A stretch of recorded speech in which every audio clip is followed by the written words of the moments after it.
So I believe that by now, all of you real estate consumers are already aware of this new real estate agent commission structure changes and the real estate practice changes post August 17th, 2024.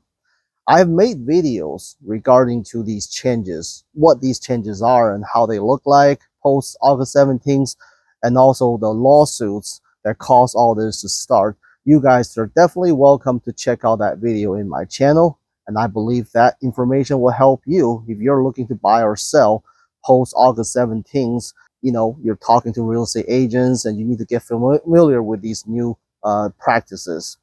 With that said, in today's video, I want to talk about a very common debate as a result of this lawsuit, and which is who should pay real estate agents commission, particularly the buyer agent commission. And look, I am a real estate agent here in San Francisco Bay Area for over 10 years. I've represented buyers and sellers, and I believe I'm a good person to speak on this matter. And based on my insights, you see a lot of the debates comes from people that either say, you know, the pre August 17th structure is all good, versus another group of people saying that no, real estate agents commission is too high because the seller is paying for both the buyer agents and the listing agents fees, and that should be separated. Buyers should pay for their own real estate agents, just like in lawsuits where each party pay for their own attorney's fees. In fact, I believe this is exactly the theory of the plaintiff attorney Michael Ketchmark too. And that's what a lot of people would believe. They basically would compare a real estate transaction with a litigation case, because to them, both parties are opposing to each other, and so are the relationship among all parties in both cases. I want to first start by saying that's not exactly true. There's big difference between a litigation case and a real estate transaction in terms of the relationship among all parties. And let me explain. You see, like in a litigation case, you have a plaintiff and you have a defendant.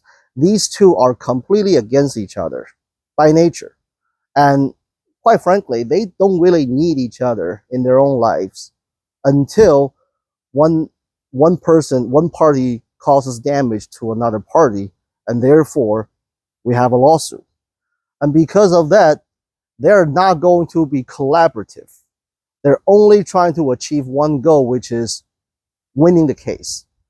Where in real estate transaction is actually different. I look at buyer and seller not from a place of, you know, the two opposing each other, but rather they're more of a collaborative relationship because they're both working towards a common goal, and which is to get a deal done, to sell the house, to buy the house. So therefore, if you look at that, right, you know, in a litigation case, the two parties are not going to collaborate. They're completely against each other. They're not going to help each other out or make things easy for the other party. Where in real estate, if that's the case, then if a buyer wants to see a house, the seller should say no, right? If the buyer wants to know certain things about the property, the seller should not provide because, you know, they're against each other. But you all know that that's not true. If the buyer has any question regarding to the property, they want to know about, you know, who's your, which garage door company do you use? Seller, if they know, they will provide that information. You know, how old is your furnace? How old is your water heater? And about the local neighborhoods, this and that. You know, seller will make it easy for buyers so that they can make a decision. So from that standpoint, buyer and seller are both working towards the same goal, which is, you know, the exchange of goods and products. And same are the real estate agents that are involved in this deal. So that's difference number one. And the difference number two is that in the real estate transaction, there's only if there's a deal or there's no deal. At the same time, in the litigation case, the only outcome is who's winning and who's losing. You have to have a winner and you have to have a loser, right? So in this case, in real estate, there's so many times when you have a deal, buyers happy, sellers happy, agents are happy, everybody's happy. It's a win-win situation. That doesn't exist in lawsuits. You you tell me which lawsuit have you come across where the winner's so happy because they win and the loser's so happy because they lose? No, right? Well, the only party that's probably always going to be happy are going to be the attorneys because they get paid. So because of that, you can't really compare a real estate transaction versus a litigation case. And of course, if you look at like this particular class action lawsuit, they're saying that the seller is paying buyer agent commission. Well, if you look at this particular class action lawsuit or all class action lawsuits in general, right? How is the attorney getting paid? They're not getting paid by the consumer that they're representing, right? They're getting paid by the money that comes from the other party that they're opposing, right? The loser or the person who's proposing settlement. Just like in this case, in this particular case, the law firm probably took somewhere between 30 to 40% of the total settlement award amount compared to real estate home sales, which is only, what, 6%.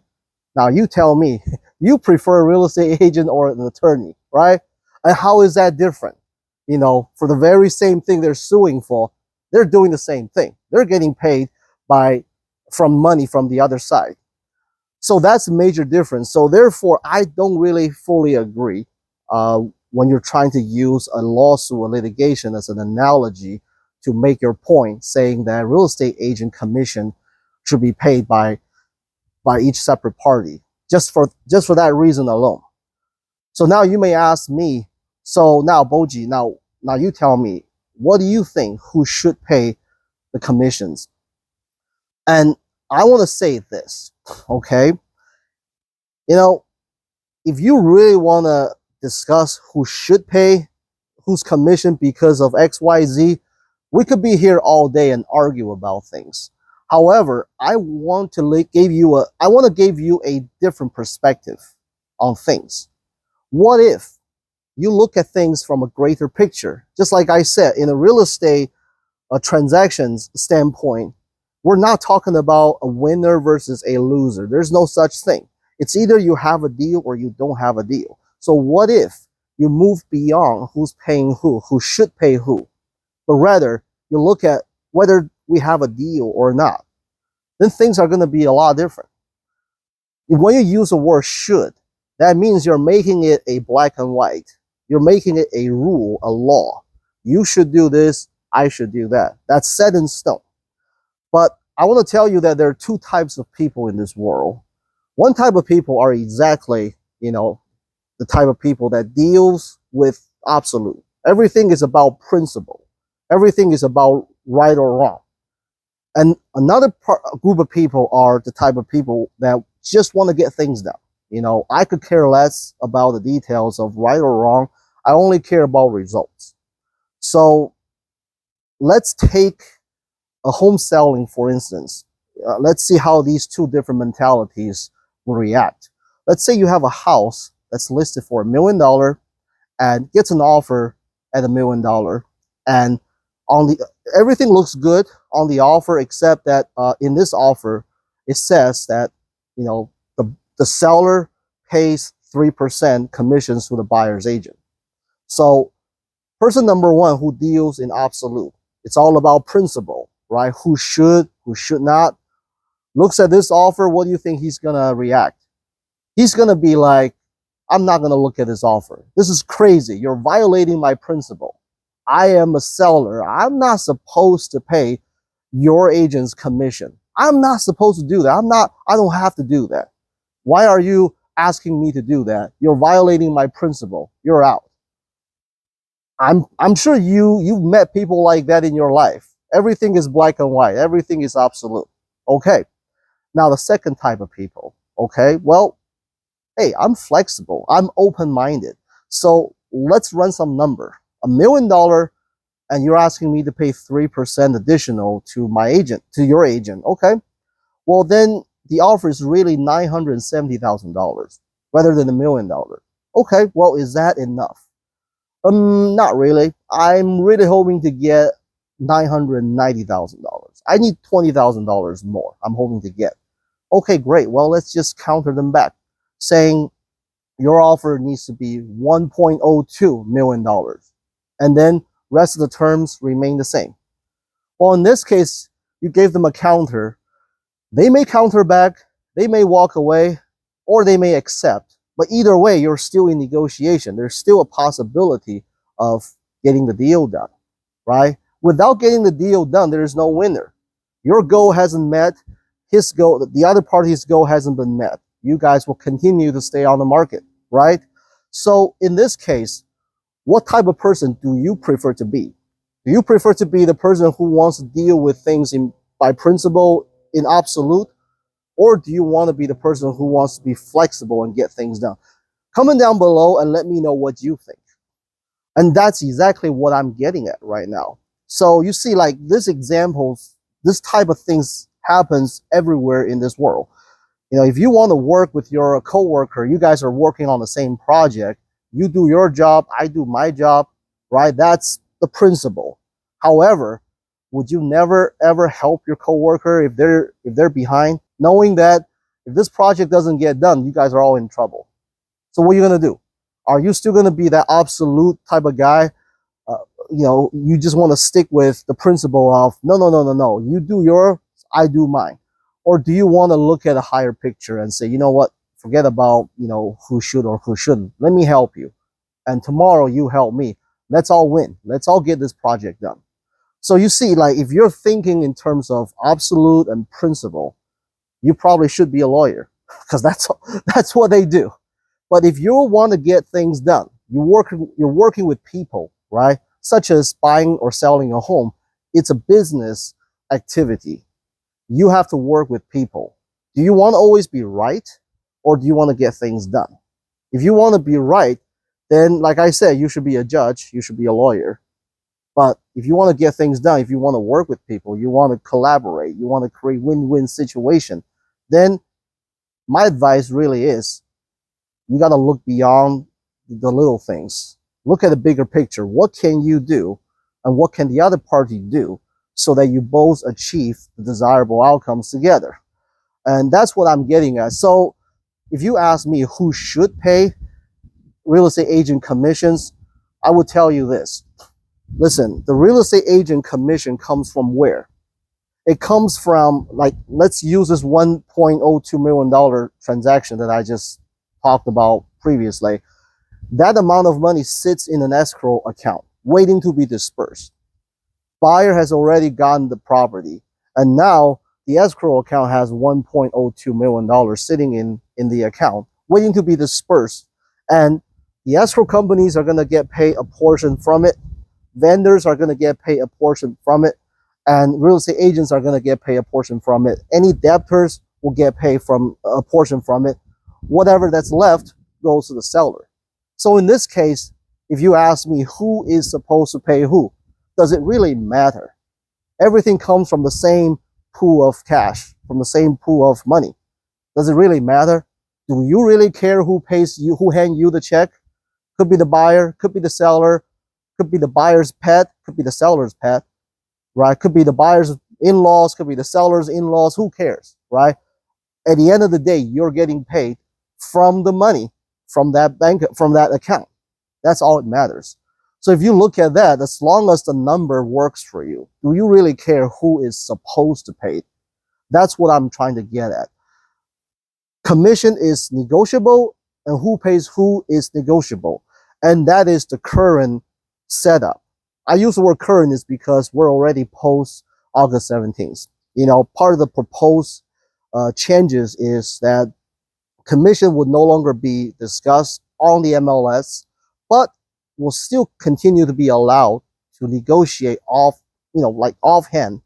So that means commission will continue to be discussed like it has always been. So, and I believe, and I agree with these changes. Like I said, you want to get things done, you have to negotiate with the other party. You and the other party, the meeting of the minds have to come together, working together. If you hold on to your principle and I hold on to my principle, then nothing gets done. If our principles are not the same, it's all about give and take, compromise here and you compromise there, and we meet halfway. So therefore, I agree. The current commission changes that are in place. I agree. I think that's a good thing, and I believe that the industry will continue to evolve. And of course, according to the attorney, plaintiff attorney, he will be continuing to watch you, the real estate agents. So with that, last thing I want to add is that a lot of these changes that you see right now is not the final change. So a lot of these changes are the proposed changes from the NAR. They're still waiting for DOJ and the court's approval, final approval. But that's going to take some time. In the meantime, they're implementing these changes after August 17th. And we're already post that date. So everything I say is going to be the current setup. But more changes are likely to happen in the future, depending on what DOJ's attitude is about what's currently in place, and they may ask for further changes. It's a possibility that in the future they will make it a law that sellers are prohibited to pay buyer agent commission. That might become a law, and regardless if you want to or not, you're going to be told what to do. It's non-negotiable. That could happen.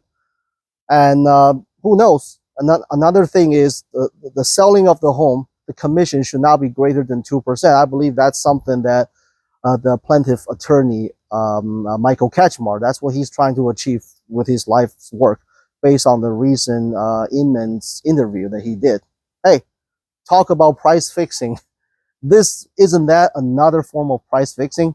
Nothing becomes negotiable and everything is under 2%. I don't know.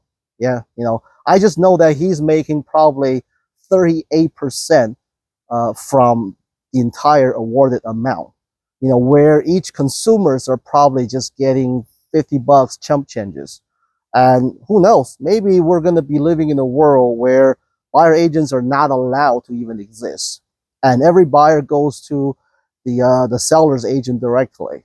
And most likely there's going to be a bunch of lawsuits, another big class action lawsuits coming from the buyer, and they're probably going to hire Ketchmar's firm again, and he's going to make another 35% cut on another class action lawsuit. Who knows? Maybe that's all going to happen in the future. But either way, hey, we are just going to continue to evolve, because people continue to need to buy and sell homes regardless of what the laws are. We'll just have to learn the new rules and adapt and play by the rules. So anyways, that's it for this video. If you have any questions regarding to how it works when working with a real estate agent today, or if you have any questions about real estate in the Bay Area in general, you're looking to buy or sell, or need some help, feel free to reach out. My contact information is down in the description. And that's it for this video. I'll see you on the next one.